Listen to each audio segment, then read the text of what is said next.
Welcome to Satan is My Superhero.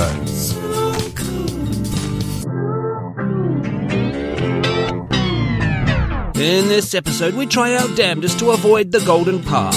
But no matter how much emo teenage pouting we do, it still all ends up in genocide and our kid turning into an immortal homicidal worm. Spoilers! In Frank Herbert's seminal epic Dune, we will once again look for Satan in science fiction through the lens of the Christ myth.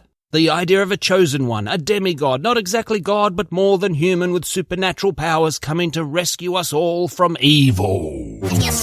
So, Mr. of Nazareth, what makes you think you have what it takes to join the Justice League? Well, there's my superpowers. Right. Turning water into wine?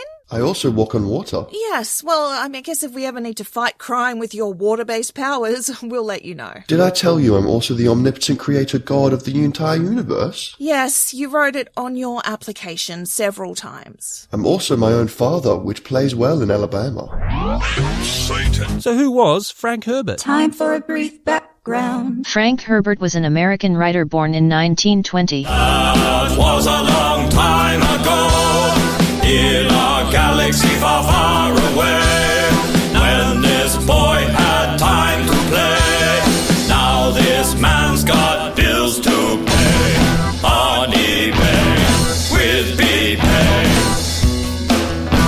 Before becoming the most celebrated science fiction author of his time, he worked as a journalist, Navy photographer, political speechwriter, international social and ecological consultant, and lecturer in general studies and interdisciplinary studies at the University of Washington. Some of those jobs sound made up. Herbert was also an environmentalist and a Republican. Oh, now I know you're making stuff up. The first book in the Dune series, published in 1965, entitled Dune, begins with the Biblically named Paul Atreides, a teenager born into a far future aristocracy on the planet Caladan. Straight away in the novel, we learn even in 10,000 years' time, white privileged teenage boys are still whiny little bitches. No one knows my pain! Paul is having disturbing dreams, visions of the future. David Lynch will totally screw the pooch on my movie. It will be revealed to Paul and us that he is the prophesized Kwisatz Haderach.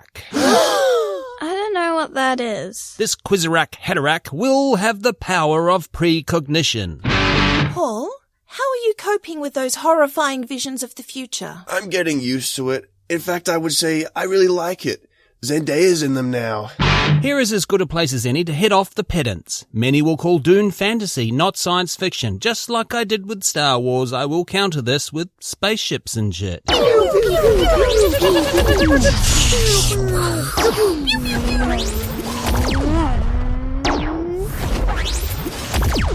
But whereas spaceships and shit was my only very weak defense for George Lucas making it into the sci-fi series, I will argue Frank Herbert gives us science fiction. What about the Force being explained by midichlorians? Did you just bring the Phantom Menace into a serious conversation about science fiction? I'll show myself out. Herbert gives us science behind these fantastical powers. The supernatural abilities Paul displays are not random or an act of divine intervention. They are the result of genetic manipulation and a multi-generational breeding program. Are you claiming there is science in precognition? Who knows what science will unlock in the future? As we all know, we only use 10% of our brain. That is blatantly not true. The human brain runs at maximum potential as per evolutionary rules of energy requirements versus output. Yours is the only brain I know of, running at 10%. Even the prophecy of the Kwisatz Haderach has been placed in the society and nurtured for thousands of years by the Bene Gesserit witches who are behind it all. Let me guess. These witches are also scientific. The main antagonist is Baron Vladimir Harkkonnen, an obese, hedonistic sadist. Make Geidi Prime great again. The Baron makes for an unsympathetic, ravenous devil. He is the personification of lust, greed, gluttony, sloth, pride, and wrath. That's quite an impressive resume. He is the 7 deadly sins incarnate. It is purely a coincidence his name is Vladimir. I'm more like Paul. People are always saying, I have a real Timothée Chalamet vibe. Ask this guy, he knows. What? Tell them what people are always saying to me. Please, President for Life Putin, stop. It's hurting. Ha ha ha ha. That is joke we share. No, the Timothée Chalamet thing. Tell them that. You have a real Timothée Chalamet thing? Vibe. It's a vibe. I have a real Timothée Chalamet vibe. People love me. The Baron's not a tragically flawed idealist like Vader, or a devotee of the dark arts like Palpatine. I took one look at Chris Angel's ponytail, and I knew what I wanted to do with the rest of my life.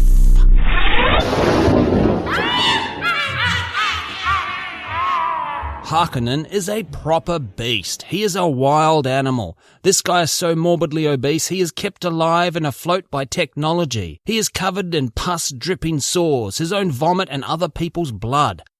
He's also a pedophile rapist. I'm not sure we've stopped talking about Putin yet. His nephew and heir to the throne, Feyd-Rautha, is part of the same breeding program Paul comes from. But Rautha has not harnessed the same powers. He's a failed Kwisatz Haderach, and not a bad fit for Antichrist. I told Hollywood Austin Butler can be my Antichrist any day.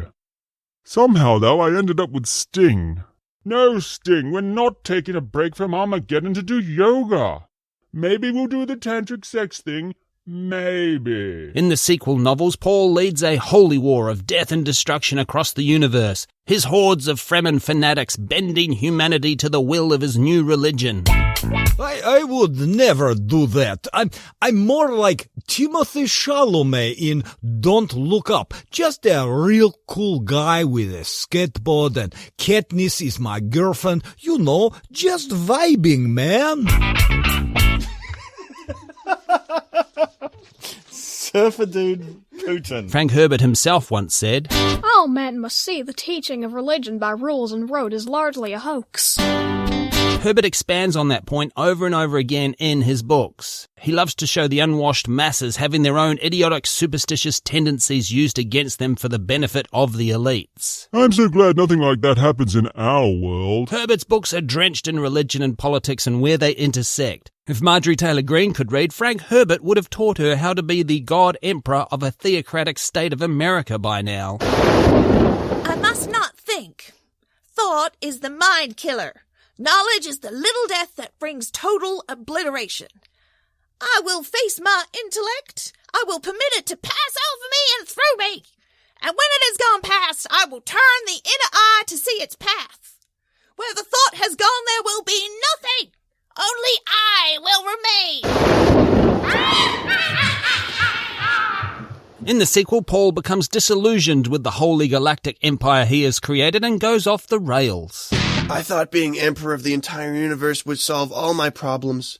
But McDonald's still won't put the McRib back on the permanent menu. His son attains godlike superpowers and goes off the rails too. I really thought turning myself into an indestructible immortal one would be a big hit with the ladies. Boy, was I wrong. It seems no matter how indestructible or immortal I am, they just can't get over the worm part. All through the 70s, attempts were made to adapt Dune into a film. Names like David Lean, Ridley Scott and Orson Welles were attached at various times. I hereby open the International Directors Guild Annual General Meeting. Here! Here! First order of business. Hands up everyone. Who's had a go at making Dune? Alright, Lynch, it's your turn. David Lynch was the director to finally get Dune to the screen, and in a year that saw Cannonball Run 2, Exterminator 2, and Breakin' 2, Electric Boogaloo released, Lynch still managed to win the Stinkers Bad Movie Award for Worst Film of 1984. Hey, you! Legendary Hollywood film critic Gene Siskel ended his review with the line, "In case I haven't made myself clear, I hated watching this film." I got that exact same review when I released my sex tape. It makes me vomit in my mouth just a little bit. Swallowed it. Just a little bit. It wasn't just the fans and critics who hated the film. David Lynch also hated it and had his name removed from the credits. To this day, he will not speak about it in interviews. David, I know you won't discuss Dune, but can you talk about Judas's sex tape? Hey, you! In 2000, the Sci-Fi Channel adapted the original Dune trilogy into 2 mini-series, which were actually pretty good. It wasn't as hard as Lynch made it look. We just filmed what was in the book. Then, of course, in 2021, Denis Villeneuve put Timothée Chalamet in a still suit, and the world finally learned how cool Dune is. Settle down there, nerd. Let's not go overboard. There have been many spin-off media and merch over the years. The computer game Dune 2000 was pretty good. A buttworm ate my ornithopter. Marvel published a comic book based on the novel. I only mention this because it was written by Ralph Macchio. Wax on, wax off. Sadly, not that Ralph Macchio. There's more than one Ralph Macchio. On a desert planet far in our future, a technological society fight with Iron Age weapons in a world where computers were outlawed thousands of years earlier. Sound familiar? That's the premise to the satanic science fiction audio novel Chaos Machine by your 9th favourite Satan is My Superhero cast member, Judas Fallen. Oh wow, that sounds amazing. How could I, a random stranger just walking past your recording studio / bedroom wardrobe, listen to the satanic science fiction audio novel Chaos Machine by Judas Falling? If you join our Patreon at any level, you will have access to the satanic science fiction audio novel Chaos Machine by Judas Falling. Go to patreon.com/Satan is my superhero. Are we really going to say satanic science fiction audio novel every time? What can we take away from Dune? All the way through the journeys of Paul and his human / worm god hybrid son Leto, Herbert quietly reminds you now and then that millions upon millions of people are dying for it. If there was no religion, people would kill each other. For the wrong reasons. Herbert's Christ figure does far more damage to the human race than his antagonists could have dreamed of. I think Frank Herbert's Christ is also his own Antichrist. Just like the Bible, the real bad guy is the protagonist. And that's why Satan is my superhero.